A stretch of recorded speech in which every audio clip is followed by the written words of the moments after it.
Dan številka 3 v Beleku je prinesel prvo tekmo. Po 4 zaporednih treningih so igralci dočakali trenutek tekmovalnosti, ki vedno poskrbi za povečan utrip, čeprav je v tem delu priprav še vedno najpomembnejše nabiranje moči. Treniralo se je tudi dopoldne in popoldanski dvoboj z avstrijskim prvakom ni spreminjal predvidenih načrtov. Darko Milanič je preizkušnjo proti Šturmu izkoristil za preverjanje trenutnih zmogljivosti. Priložnost je namenil 22 igralcem, vsak je odigral po 45 minut, preostala vratarja in 4 najmlajši člani odprave pa so predtem opravili še en trening. Za nami je zanimiva tekma, mislim, da tudi kvalitetna, v kateri smo uspeli državnega prvaka Avstrije premagati, mislim, da popolnoma zasluženo. Predvsem v drugem delu prvega polčasa smo igrali izredno dobro, ko je bil nasprotnik nadigran.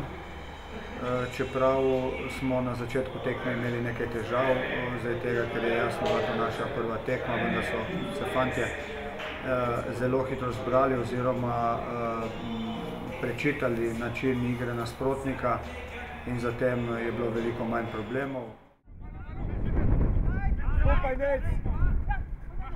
Začelo se je z obetavno situacijo za Šturm, ko je Wolf prišel neoviran do soočenja z vratarjem Handanovićem, toda mimo Jasmina mu ni uspelo spraviti žoge v mrežo.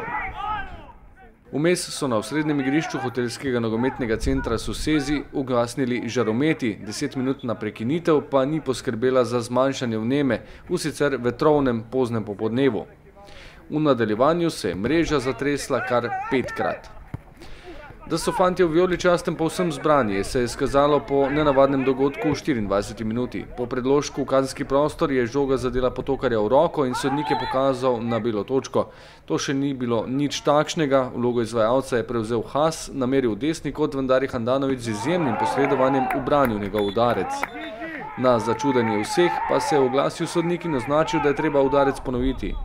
Protesti niso zalegli, Haas in Handanović sta se še enkrat znašla iz oči v oči. Tokrat je bil nekdanji avstrijski reprezentant uspešnejši. Čeprav je mariborski vratar znova predvidel njegovo namero, se dotaknil žoge, a se je nekako le skotalila v mrežo. Ja, že v prvem delu akcije, ko je igralec dobival žogo v globino, je povedal sam, da je bil 2 metra v prepovedanem položaju. Potem je podal predložek, mene je zadela žoga v roko in penal je bil upravičeno.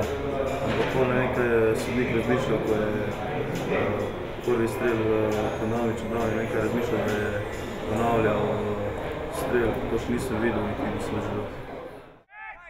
Po vodstvu Šturma so sledili trenutki v znamenju slovenskega prvaka. Najprej potrjeni z izenačenjem. Kot je izvajal Mezga, Potokar kot najvišji v skoku z glavo dobro zadel žogo, ki se je v posredovanju vratarja Čavline odbila v vratnico, a prešla golovo črto.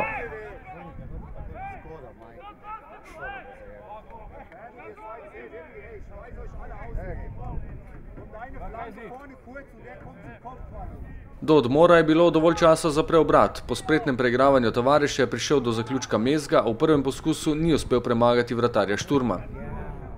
Že v naslednjem pa mu tekmec ni mogel preprečiti veselja. Mezga je z prostega strela natančno poslal žogo čez obrambni zid.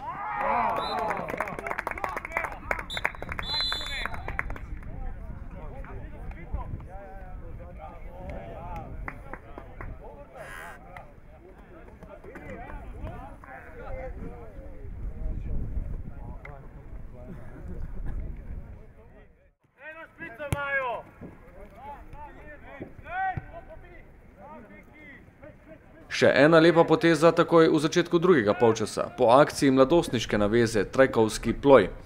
Prvi je bliskovito všel tekmecem po levi strani in imenitno podal pred gol, kjer je ploj z glavo s pravim golgetarskim občutkom spretno usmeril žogo v mrežo.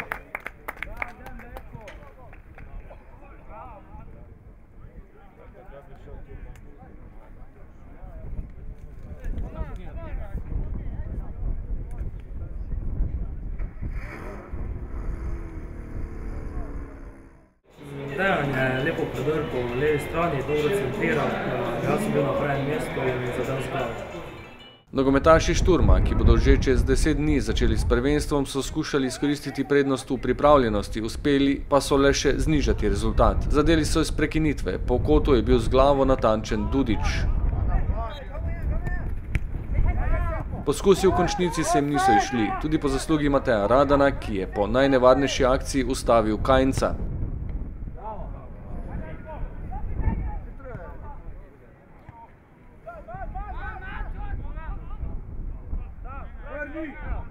Na drugi strani se je v končnici znašel v obetavni situaciji Velikonja, po soočenju z vratarjem pa je ostalo pri zmagi Maribora s 3-2 in spodbudni popotnici za naslednje delovne dni ob obali Sredozemskega morja.